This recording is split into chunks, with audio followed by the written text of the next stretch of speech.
Hello, John. How are ya? Here's some video from our lesson, our first lesson.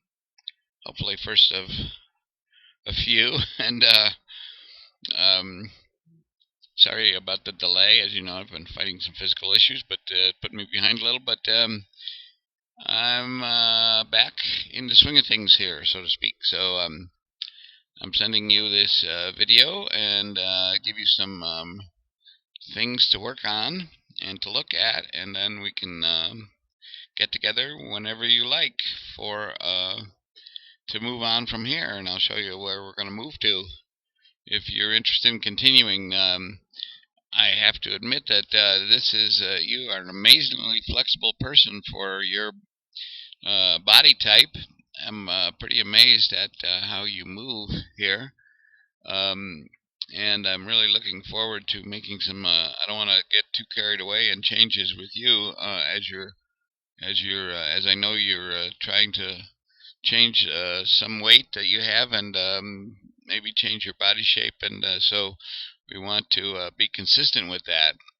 But there are some little things here that we can look at that'll really help and make it a lot easier for you um, to swing consistently.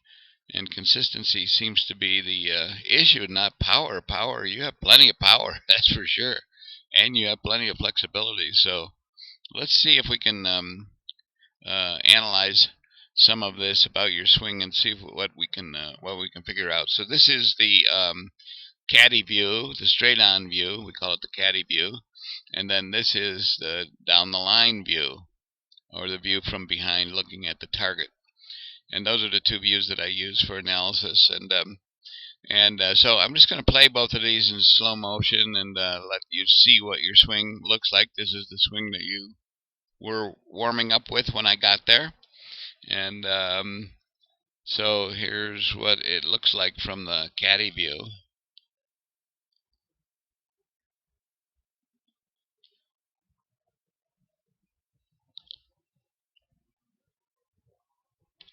Pretty amazing move.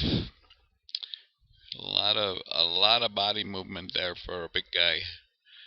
I love it. Okay. Set this one back at the beginning here. We'll look at down the line here. So this one down the line, slow-mo.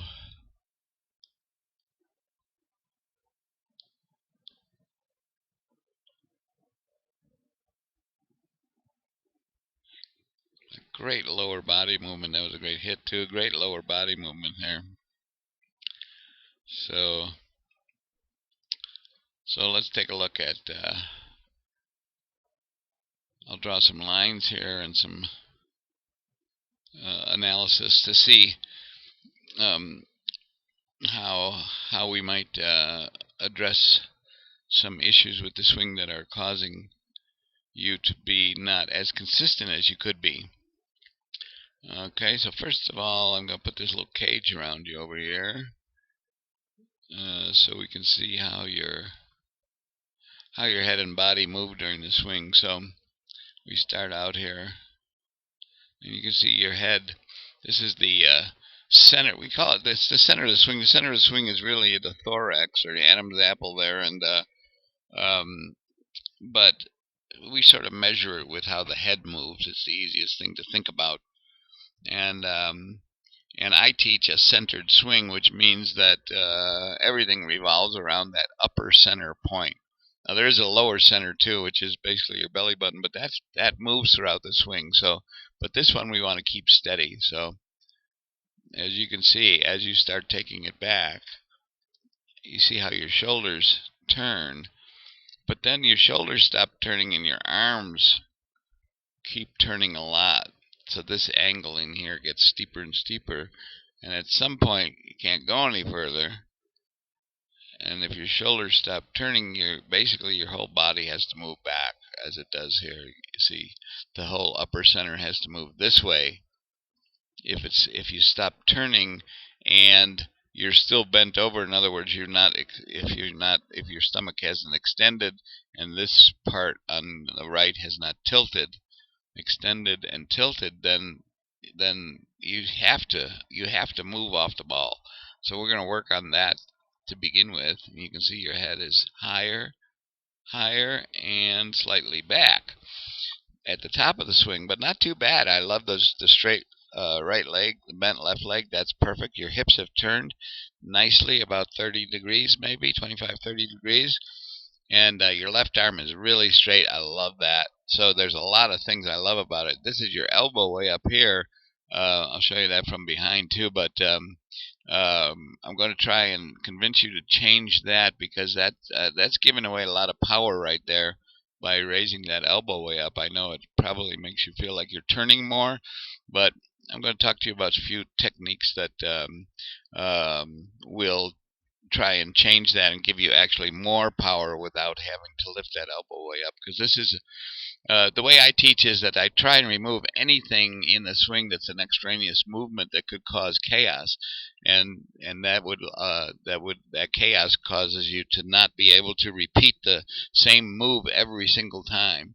And the same move every single time allows you to hit the ground in the same spot every time, and then you know exactly where to place the ball to hit the ball first, and then the ground, and then everything falls into place. So we're going to work on those things in your swing that add chaos to the swing. Now you can see your head here as you come down is starting to move even further back, and at this point you can see that this club, see, your hands are perfect here, except that the club really has lost all of its lag. You flip the club, we call it casting. The club, there's no more, you've given away a lot of power by not having this club up in this area at this point of the swing. That's called casting. What casting does also is that it extends the circumference of the swing. So I'll show you that the next time we're together, where the circumference of the swing changes as you flip these wrists here. So what's happening there is that you can see your body is reacting now, because it knows that it just knows that club's going to crash into the ground, because you've just extended the circumference. So you can see you're starting to stand up a little bit. See how you stand up? You even go up on your toes there. Now at the impact position, I don't have the exact frame of impact, but you do have a slight let me just show you here, a slight bend in these arms here, like that, as you come into impact, and that's all your body's reaction to trying to not crash that club into the ground, because it knows it's going to hurt. This is just a subconscious thing that happens. Look at how far back your head has tilted. It's good to keep your head behind the ball, but not to the extent where you're actually moving it. We'd rather start it here and leave it there. So we'll work on that. We can just change the setup position to move your head to right here, so you can leave it right there throughout the whole swing. See, because it's moving, it's constantly moving, so it's hard to determine where that club's going to actually hit the ground. And in this case, it barely hit the ground.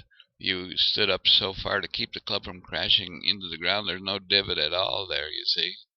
So then when you hit a little bit thin, and at this point we call this the chicken wing here, where we have a real breakdown in the solid line that we'd prefer to see here.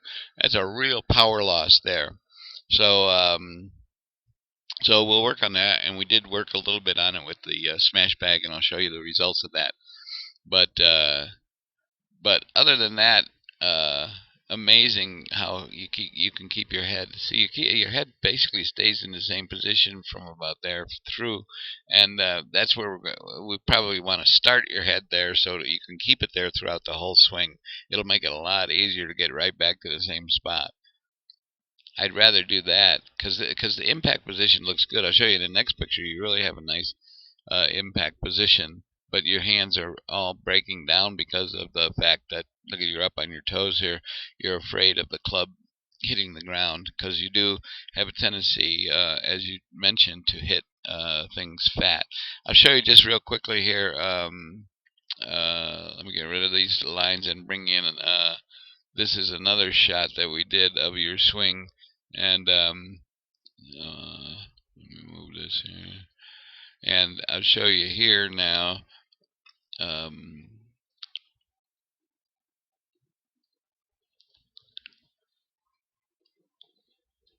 Here, we'll put this cage back on here. Now, on this move, once again, you get this time not as far back, but up instead, and that right elbow flying up there. But look at how you're up and then you're down.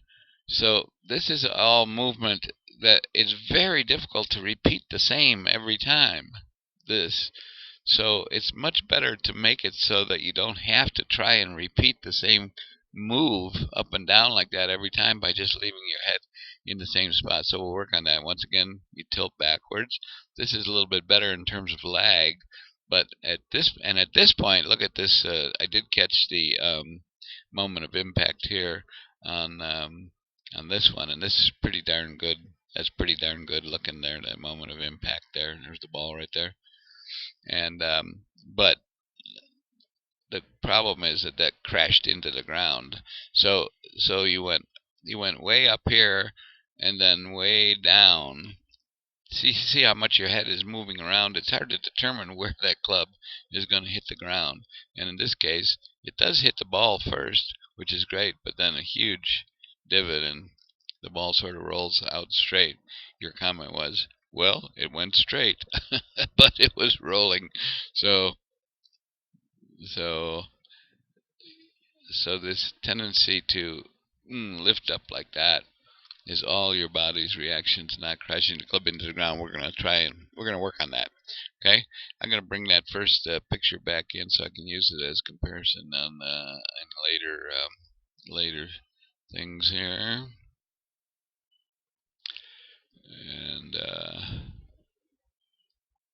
and we'll get it up to impact.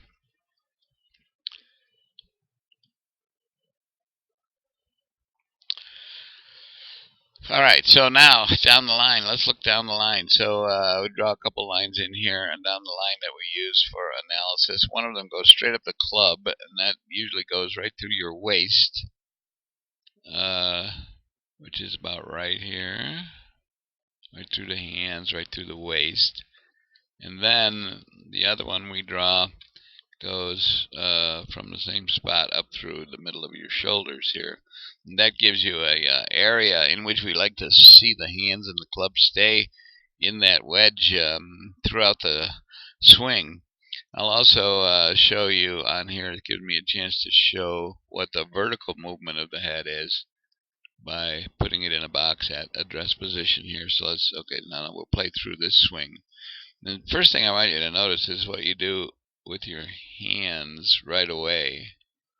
So these are all extraneous movements. You see the way your hands come up and then start backwards, and they still keep rising here. They're rising. So, and the club you see is starts. Look at the way the club down here starts outside the ball. It's coming this way, not inside. So that's because your hands are raising up, you see. So the club head is way off of plane here, and so we'll work on that as well. Now, you did fix that a little bit when we got into the drill. The drill helped you with a bunch of things. So and you told me that they translated into you making more solid contact. You were still losing balls, but you were losing them further out in the fairway. That's pretty funny. But at any rate, here, as you can see, you have a very, very steep swing. This goes way up outside the normal place where we would like to see it. We'd love to see these hands cross in the middle of your bicep, and they're crossing in between your shoulder and your neck. And that's basically from your shoulders not turning fast enough. This is really not. You have amazing flexibility, but it's really a sequencing problem, which I can help you with. And so what you're doing is you're basically lifting up your hands as opposed to turning down your shoulders. So you're giving up a lot of power here. This elbow is flying way back here, whereas we prefer to have it down in here, and have the whole swing plane needs to be lowered here. So it'll make a big difference, a huge difference in power for you and in your ability to repeat it. This is really tough to repeat every time. But this is nice. Your left knee is bent, your right knee is straightened. That allows your hips to turn. Your hip movement is the best part of your swing. I'm telling you that, and which is amazing for a big guy like you. So look at that. Your hips make an initial nice little turn here. Except that this heel comes up off the ground a little bit prematurely. Once again, that's about crashing the club into the ground. But you can see that from this side, from this view, your head doesn't raise that much. It doesn't change positions from a vertical point of view too much during the swing. You see that? See how your hands drop back onto that plane right there? But that's a very, very steep angle to come in at the ball. That forces the club to the outside. You see the club's going to come from the outside here and cut across the ball. And cutting across the ball with the face open at impact is what causes the ball then to turn to the right. This was actually a pretty good hit, but it did fade a little bit.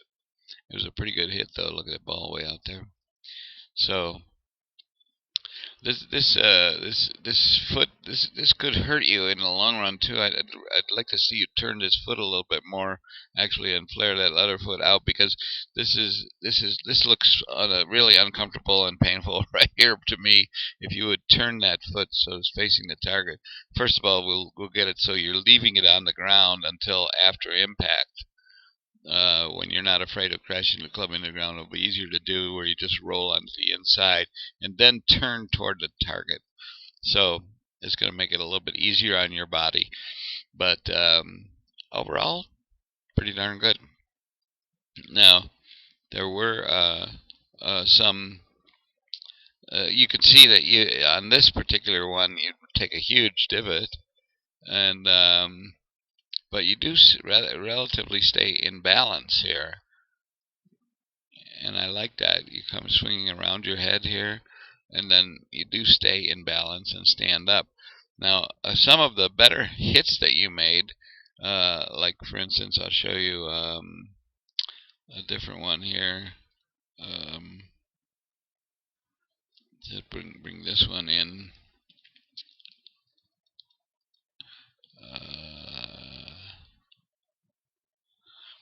This one,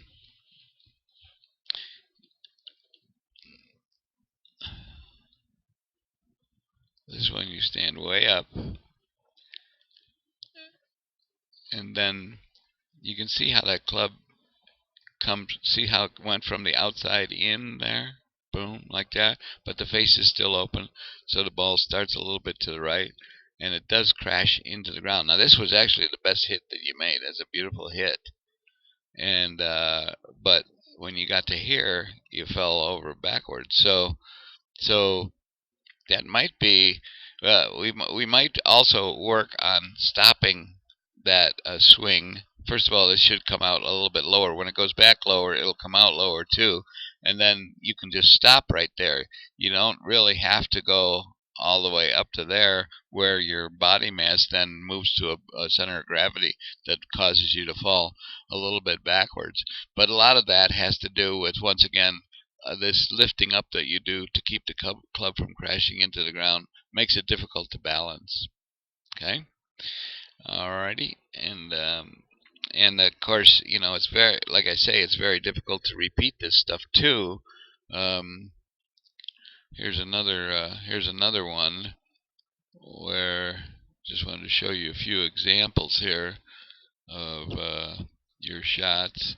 You can see real good here how that club initially moves to the outside, not back on an arc, but back. But first of all, to the outside as your hands move up. See, and that's so hard to repeat every time. You can see in the three that we've looked at, it's slightly different every time, and And so in this one, see how far that club goes to the outside and then in, and it hits it very, very low. Very low. Hardly any divot at all there, you see. Just a little teeny divot. And see how much your body has, your leg has, your ankle and heel has lifted up. And once again, this is all normal body reaction to keep you from hurting yourself. And in this case, it caused a thin shot, and that ball went straight out almost, 2 or 3 feet off the ground. And then finally, I think it's this one. Let's see if this is the right one. And then finally, on this one, see if this is the right one.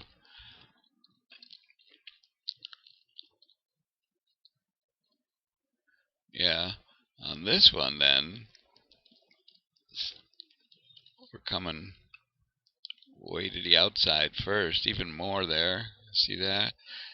And then way up to the top. A lot of up and down movement. Going down, but then you're worried about crashing, and so you lift up. And what happened here was that ball hit way out on the toe of the club.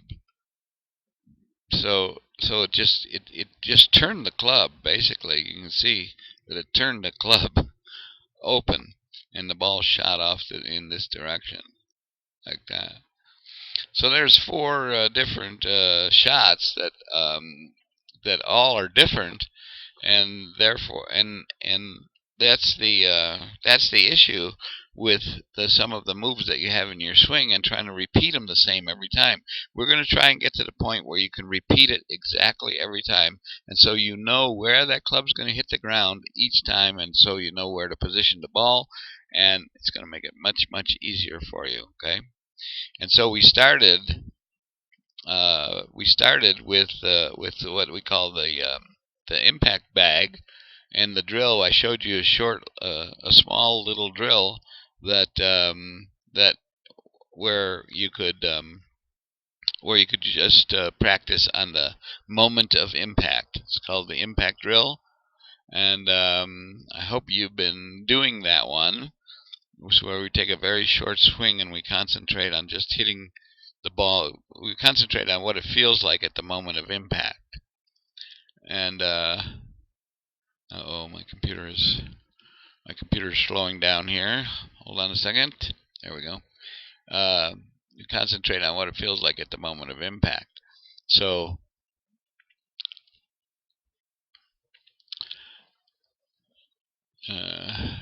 this is Windows 10 playing with me here. It's not allowing me to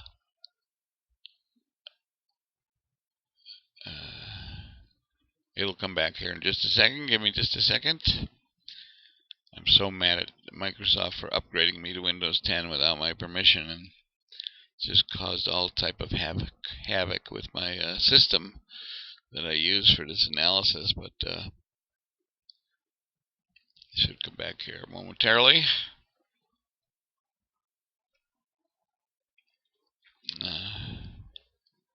So the impact bag is designed to let you feel what it feels like, what it should feel like just post impact, shortly after impact. So well, come on now.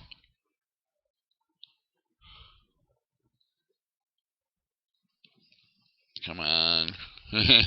I'm trying to get this thing to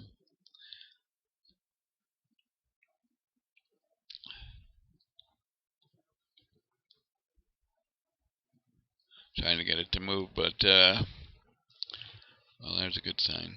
Okay, let's see. If it doesn't come back pretty soon, I'll pause it and restart it.